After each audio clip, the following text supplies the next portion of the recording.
The story of Little Red Riding Hood, or as it is known in some countries, Red Riding Hood, is one of the most famous folk tales told to children. It narrates the tale of a little girl named Little Red Riding Hood.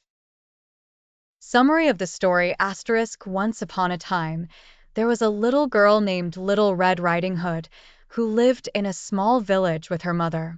One day, her mother asked her to take a basket filled with food and sweets to her sick grandmother who lived in a distant cottage in the woods. Before she set off, her mother warned her not to talk to strangers and not to stray from the path. On her way to her grandmother's house, Little Red Riding Hood encountered a cunning wolf. The wolf asked her where she was going, and she told him she was visiting her grandmother. The wolf devised a wicked plan and convinced Little Red Riding Hood to take a longer, more beautiful route, while he took the shortcut to the grandmother's house. The wolf arrived at the grandmother's house before Little Red Riding Hood and knocked on the door. When the grandmother opened the door, the wolf attacked her and locked her in the cupboard or ate her, depending on the version. Then he donned the grandmother's clothes and lay in her bed, waiting for Little Red Riding Hood.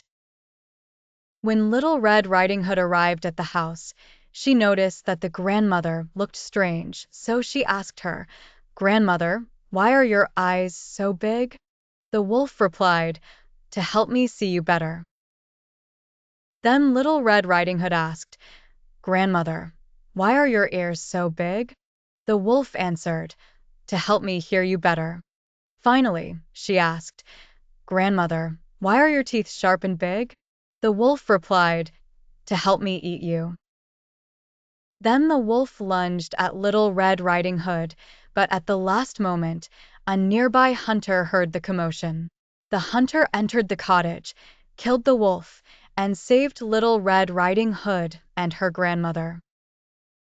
Moral of the story **. The story aims to warn children about the dangers of talking to strangers and straying from adults' guidance, while also teaching them the importance of caution and awareness.